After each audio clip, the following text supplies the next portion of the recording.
I finally got internet connection today, so I wanted to make a short scope. I'm Ferris J. I'm an energy therapist for pets and people, EFT practitioner, and part of the work I do, hi Melanie, is pet bereavement support. And I was talking to somebody this week. I was talking to a lovely young girl, and she was only about 18, and she was telling me, oh thank you Chris Rays, and she was telling me about she lost her dog back in January, and it was her first dog, and she lives here in Ireland, and she said how she cried non-stop for about 2 or 3 weeks afterwards, and even now, months and months later, it's very hard for her to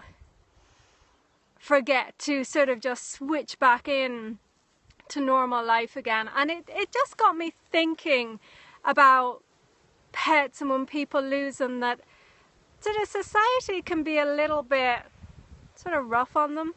I think some people just don't know how deeply it can affect people when you know, they have a beloved pet and that pet dies. And so I was thinking about this all week, and I just wanted to share, I suppose, a few tips.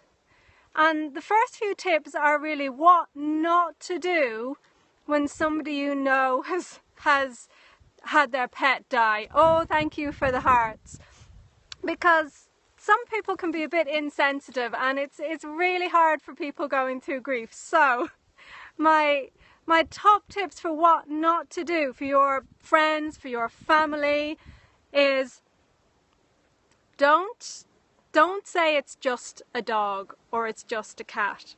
I'm sure most of you wouldn't, but you would be surprised how many people I met, the people who said, oh, just get over it, it's just an animal. Especially here in Ireland. I live here in Ireland, and a lot of people, yeah, for some people, their pets, they're fur babies. That's where the term fur baby comes from. But some people can be really unaware of that, and it's even saying something like, oh sure, just get another one. That's something I hear from people worldwide. They just say, ah sure, just get another pet, you'll be fine. Yeah, my dogs are my bambinos. I adore them. I agree. I'm the same. My Sally dog, my kitten here beside me, you know, they are my family, and it's just a word to say, hi Angus, that sometimes when you have lost a pet, you almost have to have a bit of a thick skin for a while, because it's amazing how some people just don't understand. Good evening. Yes, it is evening here. And you know, people will sometimes, even friends and family, okay, for maybe about a week, they'll sort of know, yeah, something's off, you know, okay, we'll be nice to them. But then you're meant to go back to work, you're meant to go back to real life, and people think you're meant to have just got over it. But I want to let you know that, you know, grief is in its own timing. Don't let the world dictate how you think you have to feel. I've seen so many people try to hide their grief, to think, oh, well, I should have got over it by now. It's been a few weeks, it's been a month, it's been 2 months. And it's sort of like society expects that of you. You know, I've known people go back to work and their colleagues are like, oh, why are you still upset? You know, and it's 2, 3, 4 weeks later. And it is challenging, but you know, everybody's timing is different. Everyone grieves differently.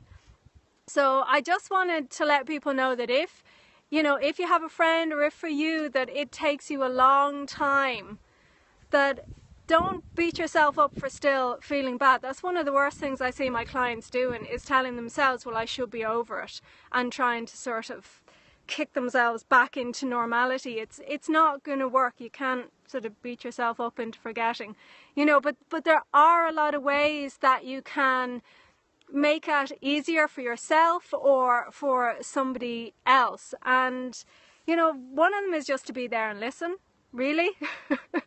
And if it's you who've gone through the loss, to find somebody else who understands, who thinks that way, you know, whose pet was also their fur baby, that can help a bit to have somebody who understands the level of pain that you're going through, or even ring a support line, or, you know, if it's really intense, work with a pet bereavement counsellor like myself, because, you know, when people are going through weeks and weeks of crying and crying, there are ways and there are techniques that you can use just to take the rawness off that grief. It doesn't, you know, it doesn't eliminate it. It's not saying you'll stop grieving instantly, but there are ways to make it just slightly less painful and tough on you. And loads of people have no idea that kind of service is available. This girl I talked to this week says, oh, there's support for that, is there?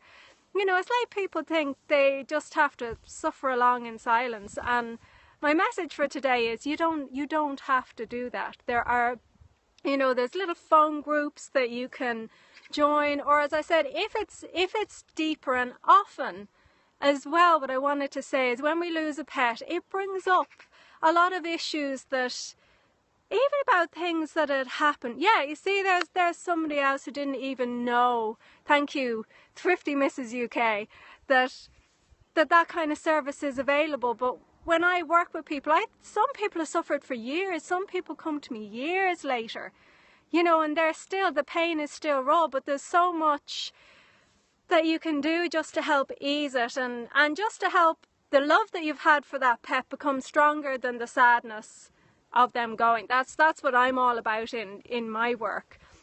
But it surprised me. It really just hit home this week with that girl saying, oh, I just didn't have a clue. And I think of all those people, you know, just being hurting so incredibly badly when they don't have to. So that's my message to you, is there's so much that you can do. You know, I use a technique called EFT tapping. Melanie, you're an EFT tapper, you know that technique, and that can help as well. If you're feeling really upset, if you go to my website www.ferrisj.com/EFT, that will show you how to do the EFT tapping. So, you know, if you or somebody you know is just really in the grip of that grief and sadness, it can help just take the raw edge off that. So that was just in my thoughts today, and I just wanted to share about that. If anyone has any questions about pet loss, you can pop them in the chat box. I think I can see if they're coming up there. Ferris is an amazing tamper lover. Oh, thank you, Manny. You too. No, you're great. So thank you very much, and I'm loving the hearts. But if you have any questions, you can always drop me an email at ferris@ferrisj.com. But my message is, if you know somebody who's going through pet loss, you know, be gentle with them. It's a rocky road, and it takes a long time. They're not going to bounce back after 2 or 3 weeks. In fact, the second and third month, they're the really trickiest times, because everybody thinks they should be back to normal, and you know, it takes a while. So give them a while, and if it's you, give yourself a while. Practice extreme self-care, be really good to yourself, and try the tapping on those emotions. Hope it will be a long time before you need to do this round of tapping. Well, I hope so too, if your pets are young. I actually know for my pets, I have 2 really elderly pets, so I can feel it's getting closer for me. I have a 17-year-old dog and what would he be, 16-year-old cat, so who's starting to get older. But I do use the EFT tapping. You can use it even if you're worried about your pet who's getting older and you start worrying about them dying, because that's also, we can waste so much energy worrying about our pets dying before they've died when we could be spending quality time with them. But I think that's more for another scope, because that's something I could talk long about as well. Well, thank you everybody for joining. Thank you for all the hearts. Thank you, Melanie.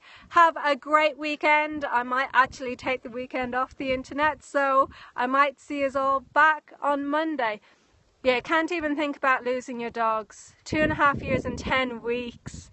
Yeah, attached and love them so much. Well, that's the thing. Stay present. Stay in the moment. If they are young and if they are healthy, you know, stay focused on that. Stay present, and it's okay. Even for people when they're really old, stay stay present and appreciate everything that you can about them in that moment. I always say just appreciate everything that's going well with them, every good quality moment you have, and you have years and years and years of fun and adventures with your lovely pets, Thrifty. So, okay, if there's no questions, I'm gonna hop off the Skype for now. Thanks very much for watching, everybody. See you soon. Bye bye.